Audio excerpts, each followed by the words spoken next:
Buenas tardes, soy el periodista Javier Alejandro Ramos y este es su espacio de análisis político Los Puntos sobre las Jotas, de la plataforma digital nojodas.p. Como nuestro público seguidor ya sabe, estamos en vivo de lunes a viernes a las 7 de la noche. Veamos lo más saltante de la jornada.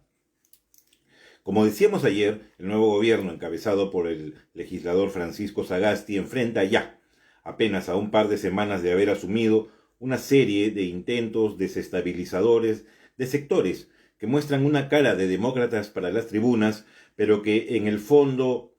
solo quieren el poder para sus agendas particulares, como sea, como se vio en el escenario que fue la vacancia expresa al exmandatario Martín Vizcarra y su reemplazo por un anodino y muy manejable legislador de cuarta, Manuel Merino de Lama.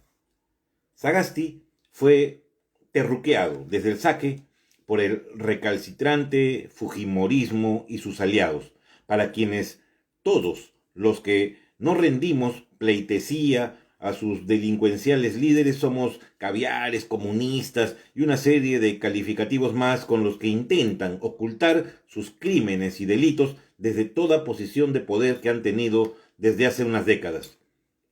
Evidentemente, la decisión de separar 18 generales de la Policía Nacional para encargar la comandancia general de esta institución a un oficial amigo de su ministro del Interior, Rubén Vargas, fue no solo polémica, sino un verdadero boomerang que despertó las iras de altos mandos policiales, involucrados algunos en actos graves de corrupción desde el gobierno de Vizcarra en plena pandemia,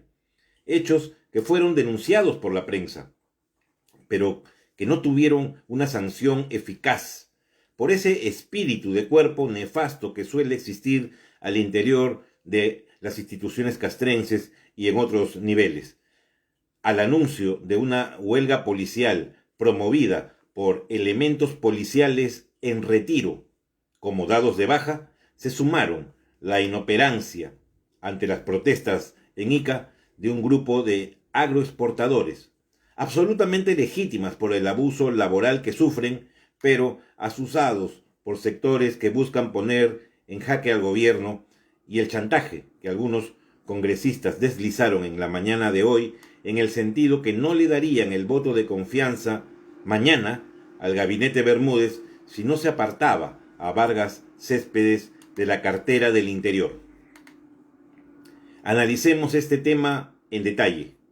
ahora que el susodicho funcionario ha presentado hace apenas unas horas su carta de renuncia irrevocable al cargo, señalándole en la misma a la presidenta del Consejo de Ministros que se reafirma en su postura que las medidas tomadas eran absolutamente necesarias, pero que comprende que debe dar un paso al costado para no mellar la confianza de la ciudadanía hacia el gabinete,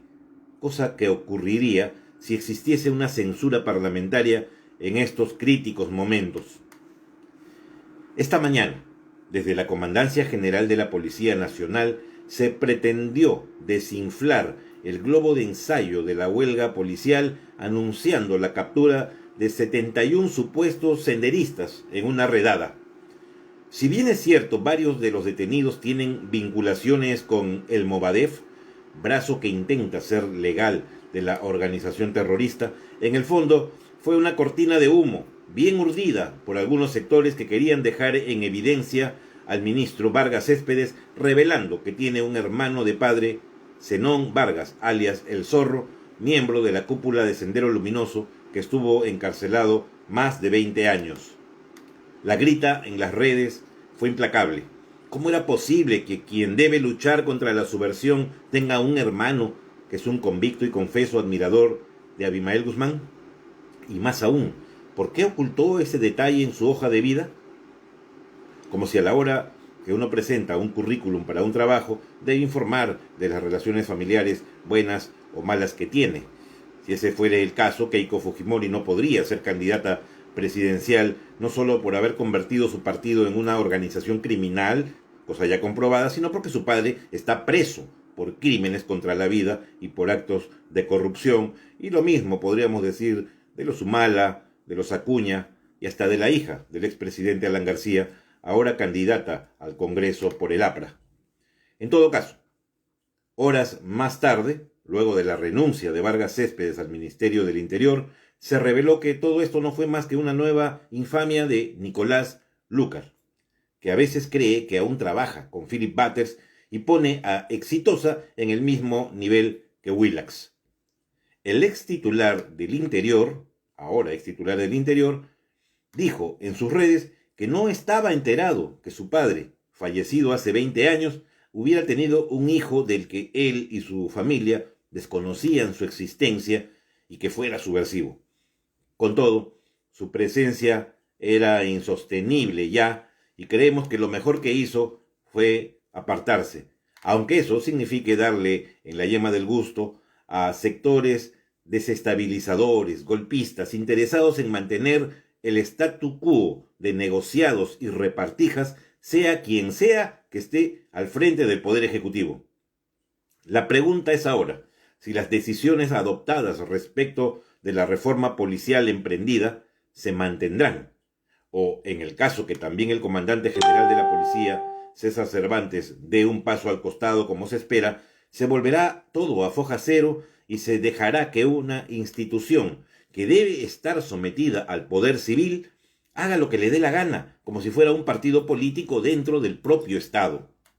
Hay responsabilidades que sancionar ahí, desde la brutal represión policial que cegó la vida de 2 jóvenes durante las marchas, dejando varios heridos graves también, como los negociados con implementos contra la pandemia durante meses, que incluyen incluso la desaparición de pruebas de los almacenes, documentos y hasta cintas de video. Y el gobierno de Sagasti en eso no puede ni debe ceder. Y se espera que tanto el Ministerio Público como la Contraloría hagan su trabajo también y pongan frente a los jueces a los delincuentes uniformados que se enriquecieron mientras sus subalternos se contagiaban y morían. El deslinde de Sagasti, al nombrar un nuevo ministro del Interior, debe ser enfático y claro. No faltarán quienes insistan en pretender ligarlo a la subversión, siguiendo un estúpido discurso fujimorista, pero que cala algo en quienes no se informan adecuadamente y son como ciegos a los que malos peruanos pretenden conducir. Unas palabras sobre lo que ocurre en Ica, donde la policía brilló por su ausencia, aprovechando esta crisis para dejar en visto al Estado, mientras algunos revoltosos que nunca faltan en las protestas bloquean carreteras con piedras y llantas quemadas, causando zozobra en familias que tienen algunos de sus integrantes en tránsito entre ese departamento y la capital. La policía no ha actuado porque era parte de su estrategia para hacer sentir su malestar al Ejecutivo por decisiones que, según ellos, merman su moral. Lo que ocurre en Ica es absoluta responsabilidad del sector privado. Son las empresas agroexportadoras, mal supervisadas por el Estado, es verdad, desde hace muchos años, las que contratan service, que se apropian de una parte de los jornales de los trabajadores, recortándoles beneficios, extendiendo sus horas de trabajo, negándose a pagarles su CTS, vendiéndoles hasta las mascarillas que usan o haciendo que se las pasen unos a otros cuando hay alguna inspección. Y el verdadero responsable de esta abusiva y explotadora situación es el exministro de Agricultura de Fujimori, José Klimper, quien hizo aprobar una ley de promoción agraria que deja desprotegidos a los trabajadores y le da todo el beneficio a las empresas, entre las cuales se encuentra una sumamente miserable, perteneciente, por escritura para salvar responsabilidades, a los hijos de un candidato presidencial, Fernando Sillonis, de Todos por el Perú, que fue gobernador regional en ese departamento por Fuerza Popular. Uno de sus hijos ha señalado que si un trabajador suyo tiene una jornada laboral de más de 220 horas mensuales y recibe entre 15 y 30 soles diarios, todo está en regla. ¿Podemos creer esto? Klimper, por otro lado, como sabemos, fue nombrado con votos fujimoristas y de sus aliados en el Congreso de hace unos años como director del Banco Central de Reserva, donde aún se encuentra, junto a otro personaje cuestionado, el exministro de Alan García y ex candidato a vicepresidente de Keiko Fujimori, Rafael Rey, que con una mano cobra al Estado y con la otra se pone un micrófono en un programa televisivo deleznable para chancar a sus patrones. Además, Klimper tiene una investigación sobre sus hombros por lavado de activos, al ser parte de la cúpula fujimorista que recibía y entregaba favores a un medio de comunicación, Panorama, a la vez que lavaba la plata de otro de los socios de esa organización criminal, el exsecretario general de la misma, Joaquín Ramírez, accionista de una de las universidades no licenciadas por la SUNEDU, y a quien hasta la DEA norteamericana tiene en la mira por sus vínculos con el narcotráfico. Klimper, por si fuera poco, es también propietario de una empresa agroexportadora en Ica, Agrocasa, y según una serie de investigaciones periodísticas, acapara el agua de la región, dejando a muchas familias sin el líquido elemento. Los trabajadores iqueños exigen al gobierno y al Congreso la derogatoria de esta ley de esclavitud agraria, que en lugar de promover las fuentes de trabajo, las maltrata, siendo un sector que, bien conducido por los privados con supervisión estatal, haría crecer la actividad, generando fuertes divisas al país y un empleo decente a los trabajadores que viven de la agricultura. Urge que el titular de este sector, agricultura, y el de trabajo, revisen lo que ha estado pasando en Ica y en otras regiones y corrijan esta situación de desigualdad. No es con represión, como quieren algunos, que se solucionarán las protestas, sino con un efectivo manejo de la riqueza económica de nuestro país, no solo con los productos que exportamos, sino también con la mano de obra de los trabajadores. Es lo que se espera desde hace décadas de los sucesivos gobiernos.